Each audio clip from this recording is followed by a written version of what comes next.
Do you have a generator in your household or in your closest surroundings, or even are dating a generator? Then this video is for you, because you will learn to understand how to better have relationships with generator types. My name is Leandra. I'm a human design specialist and I work in the holistic health space. And if you want to work with me, for example, get a reading done or do any of my courses specifically tailored to your type, then check out all the links that I have down for you below. So let's get started with the generator type and how to love a generator.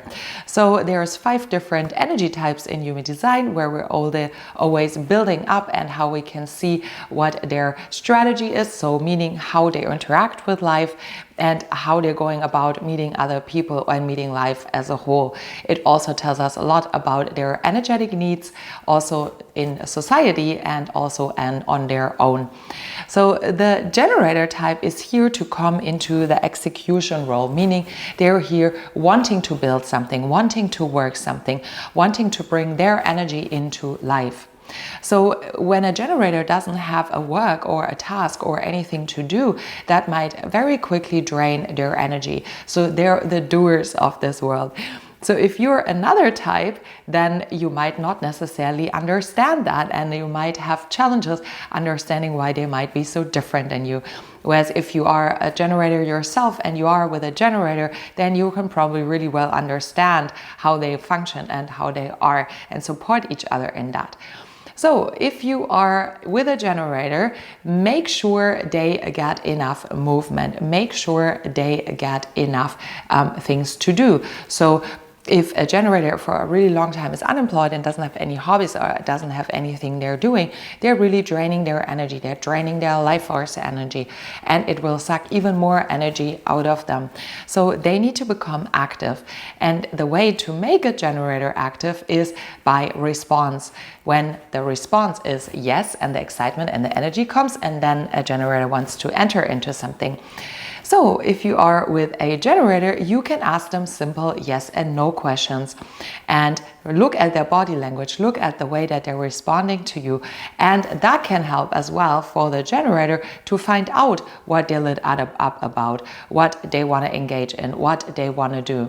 And specifically, if they feel a little bit lethargic, you might ask them, hey, do you want to go on a walk with me? Hey, do you want to apply for this job? Hey, do you want to do this and that, right? So that can help the generator understand more what they want to do and understand more where they want to put their energy.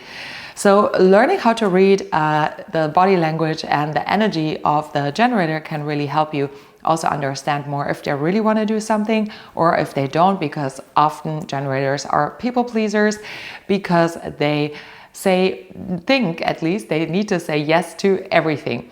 And that can lead to them feeling very frustrated because they find themselves in situations that are not right for them. So if you read a generator, it's very simple actually to tell if they really want to do something, because if they're saying, okay, yeah, let's do it, right, then it's not a clear yes.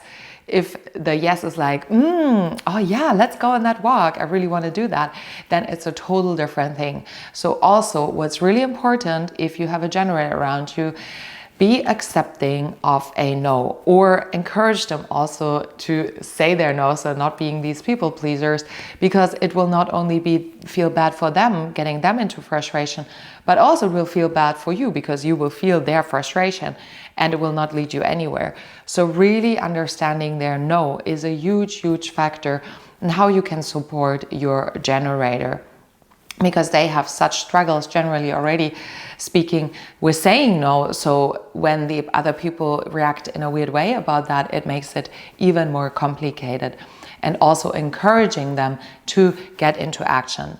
That doesn't mean that they should work into burnout or anything like that, but the generator wants to use their energy every single day in the ways that bring them joy, that bring them satisfaction.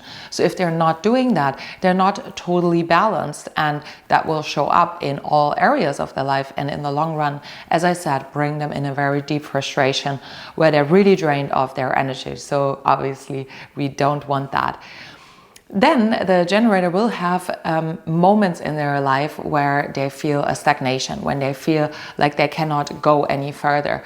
And that is kind of like a staircase scenario. So you will hit the wall, and then the generator needs kind of like an up leveling in order to get to the next stage of whatever they're building, whatever they're into.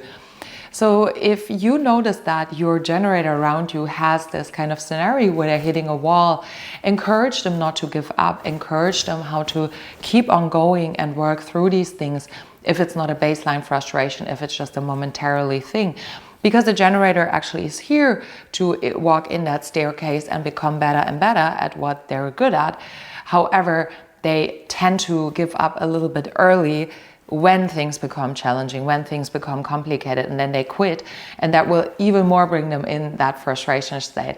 So encouraging them to keep on going, to keep on moving when they hit this wall, that will really help them to up level.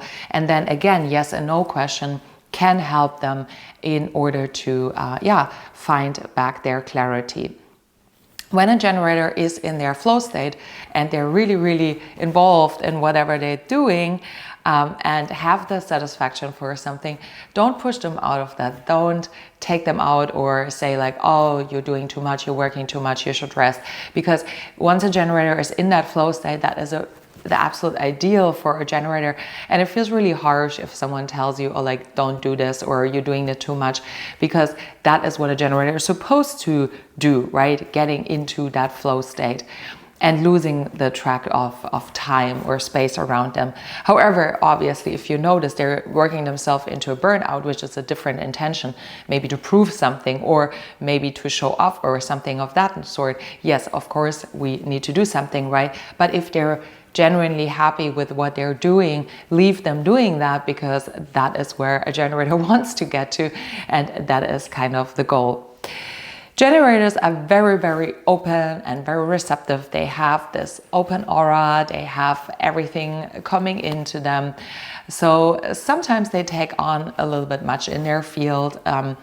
So always checking in with your generator if they have maybe taking in people or things that are not their own, or that they have let into their open space, and then maybe helping them, reminding them that they need to cleanse their space, however, because they are so open and so enveloping with everything that comes in their field. Yeah, let me know if you have any questions about that, or if you can think of anything else that comes to mind, or if you are a generator, love a generator. I'm super curious to know, and follow my channel to see all the other episodes that I'm going to bring out for all the other types. So you can like and subscribe. That helps me also grow my channel. I would thank you so much for that. Well, anyways, see you next time, and I'm sending you so much love. Bye for now.